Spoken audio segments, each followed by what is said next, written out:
it's head and shoulders formation. How do we trade it? How do we spot it? So from here, as you can see, this asset is going down. So we just need to identify yung resistance levels. So what are the resistance levels? So 1, 2, 3, 4, 5, 6. So 6 times siya na-touch dyan, ulit go back down. But from here, and nagkaroon siya ng breakout. And so from breakout, nagkaroon na retest, which is this. And then it's sort of forming some kind of consolidation. Okay? So in this consolidation, nagkaroon din siya ng horizontal na resistance level. Yan. So very evident na yung head and shoulders formation here. Yan. So there are two ways to enter the market. So first is the aggressive one, which is magba-buy stop level tayo. Yan. Buy stop ka dyan. Yan. So abang, nakaabang na once na tumuloy yung presyo pataas, then matitrigger yung entry mo. And then kailangan tumuloy siya pataas kasi buy stop nga. Kailangan dumiretso siya. Okay? So you can put it here, not too close kasi possible lang yan na ma-fake out. And so again, this is aggressive take, and it's also prone for a fake out. Okay, so targeting these levels, mga previous support and resistance levels, and so this is a strong support area, 1, 2. Then this is a zone, and you can also target this one. Okay, so 1, 2, yan, dalawang pwede mo rin targeting yan. You can also target this, actually, yan. So ito yung pinakamatibay, no? Itong area na to, 49,500. You can target that one. Okay, so it's gonna give us 1:2.74 risk to reward ratio. So let's see how this plays out. There you go.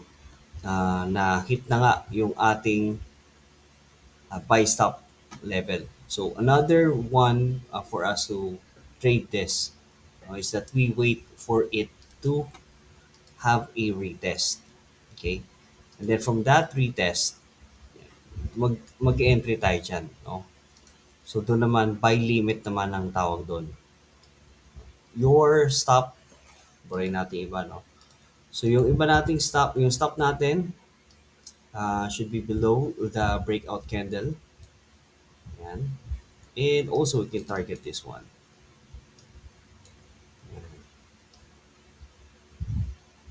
So again, don't make your stop very very near sa mga entry ninyo. Kasi pag ganun na nangyayari, it's just going to be prone sa mga fake, sa mga fake move natin. Yan. So from here, and it's possible na it will land somewhere here sa ating breakout zone. Yan. So let's see. Okay. So if you miss the buy limit here, then that's okay. But you can also do a manual entry here.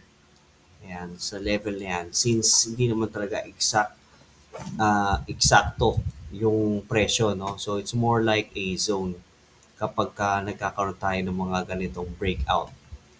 Okay? So, ano lang natin yan. Ayan. So, na-hit na nga yung mga TP natin.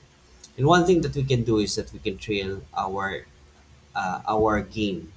Okay? So, if you have an open TP, let's say hindi yan nag-close, no? And tinanggal mo nga yung TP kasi gusto mong i-trail ito. What you can do is that you want to put your break, your SL natin, no? Sa break even. Okay? So, para kahit ano man ang mangyari, okay na.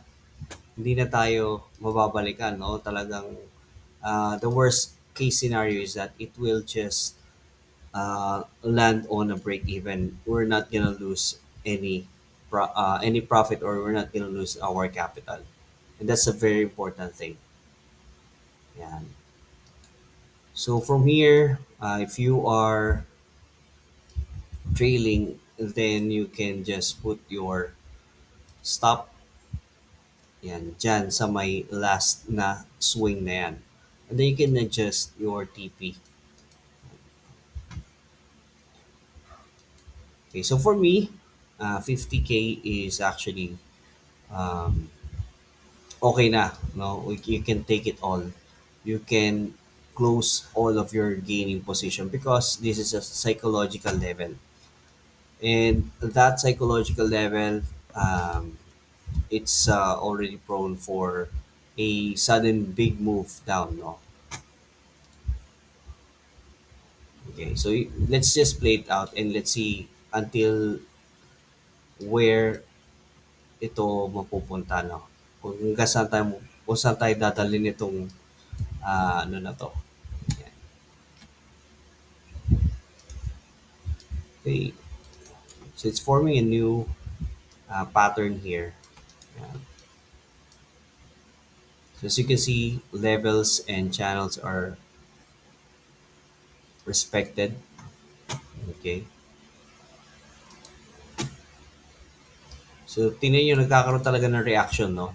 Kung tama lang yung paglagay natin ng trend line and we were able to spot it, we can really be able to,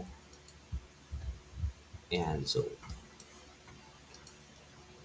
the last scenario, the last channel is actually a very profitable one if we were able to spot it and also we're able to capture it. Yeah. As you can see, this plays perfectly. And that's it for our inverse head and shoulders pattern formation reversal. And if you want to learn more about forex trading, I want to invite you sa ating Telegram community where we provide trade ideas and trade signals as well. So see you there.